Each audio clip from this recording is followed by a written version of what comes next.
आपका एक छोटा सा लाइक हमें वीडियो बनाने में प्रोत्साहित करता है। चिड़िया अपने पति और बेटी रानो के साथ स्टेशन पर ट्रेन का इंतजार कर रही थी। रानो बहुत शोर मचा रही थी। बेटी शांत बैठो, यहाँ शोर नहीं करते वरना बूढ़े दादाजी डांट देंगे।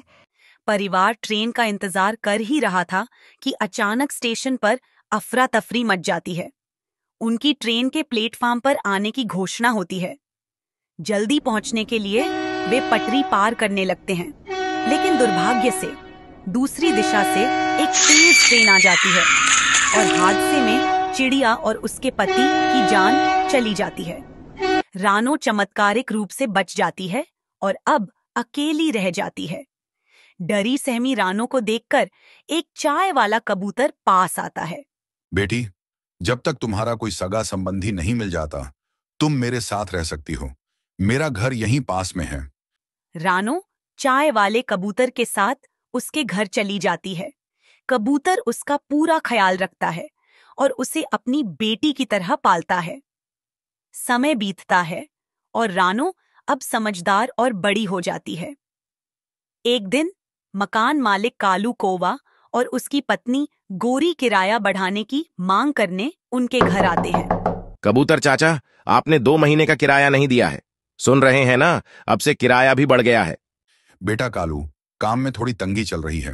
जैसे ही पैसों का इंतजाम होता है, तुम्हारा किराया दे दूंगा। मेरी मजबूरी समझो। मजबूरी? मजाक मत करो कबूतर चाचा।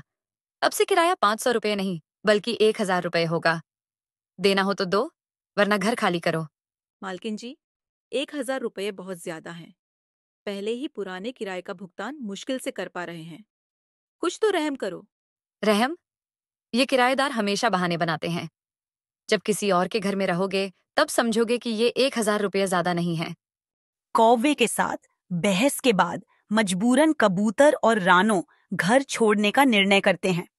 रानो बेटिया, हम ये घर खाली कर देंगे, पर सोच रहा हूं हम रहेंगे कहाँ। चाचा, चिंता मत करो, हम जल्दी से दूसरी जगह ढूंढ लेंगे। रात में बारिश हो जाती है और वे एक पुराने ट्रेन के डब्बे में शरण लेते हैं। रानो उस डब्बे को अपना नया घर समझकर उसे साफ सफाई करती है और खाना बनाने का इंतजाम करती है। कुछ समय बाद तेज बारिश और हवा के झोंकों से कौवे का घर टूट जाता है। अब कालू और गोरी बेघर हो जाते हैं और किराए का घर ढूंढते हैं।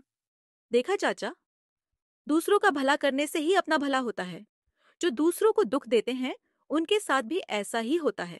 अंत में कबूतर और रानो उस पुराने ट्रेन के डब्बे में खुश होकर रहने लगते हैं, जबकि कालू और गोरी जगह जगह किराए का घर ढूंढने के लिए भटकते रहते हैं। सुंदरवन के जंगल में रानो चिड़िया की शादी कालू कौवे से होती है। शादी के बाद जैसे ही रानो अपने ससुराल में कदम रखती है, तभी उसके फोन पे कॉल आता है।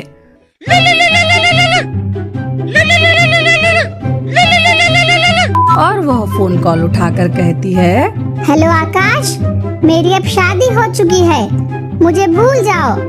अरे मैं झूठ नहीं बोल रही, मुझे मेरी सासू माँ की कसम। अरे क्या हुआ बहू, अपने आशिक से बात कर रही थी, वो भी सबके सामने? आजकल का जमाना तो बहुत मॉडर्न हो गया है। चलो आज के बाद ये नौबत कभी ना आए। सॉरी सासू माँ, मेरे क्लोज फ्रेंड का फोन आया था, उसे यकीन ही नहीं हुआ कि मेरी शादी हो चुकी है, इसलिए आपकी कसम खा ली। उम्मीद है आप बुरा नहीं मानोगी। उम्मीद है उसे अब पता चल गया होगा कि तेरी अब शादी हो गई है और वो अब तुझे परेशान नहीं करेगा। चल तू अब थक गई होगी, अपने कमरे में जा और आराम कर ले। रानो, तुम कितनी खूबसूरत हो, ऐसा लगता है चांद खुद चलकर मेरे कमरे में आ गया हो। एक बार तुम्हें देखा तो देखता ही रह जाता हूँ। इतनी खूबसूरत हो तुम, मन तो करता है तुम्हें निहारता ही रहूं। ठीक है बाबा, निहार लेना, लेकिन पहले मुझे अपने पास्ट के बारे में बताना है। पास्ट में मेरे कुछ बॉयफ्रेंड्स थे। रानो, मुझे कुछ नहीं जानना तुम्हारे पास्ट के बारे में, लेकिन प्रेजेंट टाइम में तुम मेरी हो और मैं तुम्हारा। अब हमारे बीच में कोई नहीं आएगा। दोनों आपस में बात करते हैं। और प्यार भरे लम्हे साथ में बिताते हैं। अगले दिन रानो चिड़िया सुबह सुबह जल्दी उठ जाती है और रसोई में जाकर सभी के लिए नाश्ता बनाती है। तभी उसकी सास गोरी कव्वी रसोई में आ जाती है।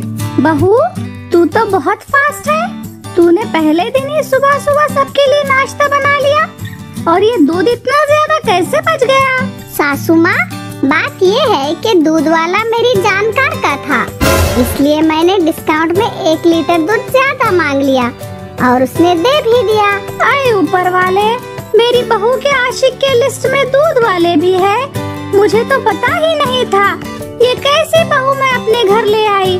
चल, मैं तेरे काम में मदद करवा देती हूँ। और फिर गोरी कव्वी रानो को किचन में हेल्प करने लगती है। और फिर कुछ दिन बाद बंटी कबूतर राशन डिलीवर करने घर आता है और कहता है, अरे रानो, तुम यहाँ कैसे? कितने साल बाद तुम्हें मैं देख रहा हूँ। अरे बंटी, तुम यहाँ कैसे? तुम ये सब काम कब से करने लगे? अरे यार, इसी गली में मेरे पापा की राशन की दुकान है और कोई लेबर खाली ही नहीं था, इसलिए मैं ही राशन डिलीवरी करने आया हूँ। और अच्छा ही हुआ, इसी बहाने तुमसे मुलाकात हो गई। तभी गोरी कव्वी उनकी सारी बातें सुन लेती है। माँ जी, ये बंटी कबूतर है। अरे बस कर, ये भी तेरा कोई आशिक ही होगा। पता नहीं कितने बॉयफ्रेंड लेके घूम रही है। करमजली, नासपीटी, कलमुही। इतना बोलकर गोरी कव्वी अपने रूम में चली जाती है और सोचती है, जब शादी से पहले मेरी बहू के इतने बॉयफ्रेंड थे तो अभी भी 19-20 तो होंगे। मुझे उस पर नजर रखनी होगी। तब से गोरी कव्वी रानो पे जासूसी करने लगती है। ऐसे ही वक्त बीतता है। एक दिन गोरी देखती है कि रानो किसी गैर पक्षी से बात कर रही होती है। ये देखकर गोरी कव्वी का तो पारा हाई हो जाता है। बस बहू, आज तूने सारी सीमाएं लांघ दी। तुझे जरी भी शर्म नहीं आती? मेरे पीछे से अपने आशिक को घर बुलाती है। क्या हुआ माँ? आप रानो को ऐसा क्यों बोल रहे हो? मैं बाजार क्या गई और ये अपने आशिक को घर बुलाती है और हंस हंस के बातें कर रहे थे ये दोनों। मैं टाइम से आ गई, इसलिए इसकी सारी पोल खुल गई। कालू जी, ऐसा कुछ नहीं है। मैं आपको पूरी बात सच सच बताती हूँ। रानो, मुझे कुछ नहीं सुनना है। तुम मेरी बीवी हो, मुझे तुम पर पूरा विश्वास है। और माँ, कैसे आप मेरी बीवी पे ऐसे चिल्ला सकती हो? आपको आके रानो से पूछना चाहिए था ना कि ये कौन है और यहाँ क्या कर रहा है। आपको कोई गलतफहमी हुई है माँ जी। मैं चिंकी का भाई हूँ। उसकी शादी में नहीं आ पाया था, इसीलिए मिलने आया था। ये सब सुनकर गोरी कव्वी को अपनी गलती का एहसास हो जाता है। मुझे माफ कर दे बहू, मैं तुझ पर हमेशा शक करती रही और तेरे भोलेपन को समझ नहीं पाई। कोई बात नहीं माँ जी, गलती तो किसी से भी हो सकती है, पर आपने आपकी गलती को एक्सेप्ट कर लिया, ये बहुत बड़ी बात है। इसके बाद से गोरी रानो से कोई सवाल नहीं करती है और अपने दिमाग में से सारा शक निकाल देती है और अपनी बहू के साथ खुशी खुशी रहने लगती है। चिड़िया की अंडे की खेती। सुंदरवन के जंगल में रानो चिड़िया अपने माँ बाप और अपनी बहन टूनी चिड़िया के साथ रहती थी। रानो अपनी छोटी बहन से बहुत प्यार करती थी। उसके माँ बाप खेत में काम करने चले जाते तो रानो चिड़िया अपनी छोटी बहन की देखभाल करती थी। एक दिन रानो के माँ बाप खेत से लौटे तो रानो उनसे कहती है, माँ, दूध खत्म हो गया है और टूनी कब से रोए जा रही है। तुम मुझे पैसे दे दो, मैं पास वाली दुकान से जाकर दूध खरीद कर लाती हूँ। रानो अपनी माँ से पैसे लेकर जाने लगती है। तभी टूनी चिड़िया रोने लगती है। अरे रानो बेटा, अपनी बहन को भी साथ ले जा, थोड़ा ये भी बाहर घूम लेगी। अच्छा माँ, मैं टूनी को भी अपने साथ ले जाती हूँ। थोड़ी देर बाद जब रानो चिड़िया दूध लेकर लौटती है तो देखती है कि उसके मम्मी पापा को किसी ने जान से मार दिया है। वो लोग खून से लथपथ पड़े थे। अपने माँ बाप की ये हालत देखकर रानो चिड़िया रोने लग जाती है। माँ, पिताजी, आपकी ये हालत किसने कर दी? देखो ना, उठो, मैं टूनी चिड़िया के लिए दूध लेकर आई हूँ। रानो चिड़िया चिड़िया की आवाज सुनकर हरी तोती वहाँ आती है। हरी काकी, देखो ना, मेरे माता पिता को किसने मार दिया? आपने किसी को यहाँ आते हुए देखा था क्या? नहीं रानो चिड़िया, मैंने किसी को नहीं देखा। पर तू कहाँ थी? मैं टूनी चिड़िया के लिए दूध लाने गई थी। ये बहुत रो रही थी, इसीलिए मैं इसे अपने साथ ले गई थी। और जब लौट कर आई तो मम्मी पापा इस हाल में दिखे। मत रो रानो चिड़िया, अगर तू ऐसे रोएगी तो तेरी बहन का ख्याल कौन रखेगा? हम सब तेरे साथ हैं। रानो, अगर कोई बात हो तो मुझसे जरूर कहना। फिर कुछ दिन गुजर जाते हैं। खेत में लगी हुई सारी फसल बिना देखभाल के खराब हो चुकी थी। एक दिन रानो चिड़िया अपने खेत पर जाती है और खेत में लगी हुई सूखी फसल देखकर रोने लगती है। क्या करूं? घर में अनाज का एक दाना भी नहीं है और माँ पिताजी ने जो फसल लगाई थी वो सूख चुकी है। अब दोबारा खेत में फसल उगानी होगी। रानो चिड़िया 2 दिनों तक अपने खेत की सफाई करती है। चलो, अब खेत साफ हो गए हैं, अब घर जाकर बीज लाकर बिखेर देती हूँ। रानो चिड़िया घर जाती है, तभी बंटी कबूतर उसे रास्ते में मिलता है। बंटी रानो का बहुत अच्छा दोस्त होता है। वो रानो से कहता है, अरे रानो चिड़िया, ऐसे उदास होकर कहाँ जा रही हो? मुझे अपनी परेशानी बताओ। बंटी, मेरे माँ पापा नहीं रहे और मैं इस जंगल में अपनी बहन के साथ अकेले रहती हूँ। खाने को एक भी दाना नहीं है। मेरे खेत भी सूख गए हैं। बस खेत के लिए बीज लाने जा रही थी। इतना सब हो गया रानो, और तुमने मुझे बताया ही नहीं। ये लो, अंडों के कुछ जादुई बीज, इसे अपने खेत पर बिखेर देना। मेरे तो ये किसी काम के नहीं, क्योंकि मैं अंडे खाता ही नहीं। मैं शहर के जंगल गया था तो मुझे वहाँ एक जादूगरनी ने दिए थे। तुम्हारा बहुत बहुत धन्यवाद।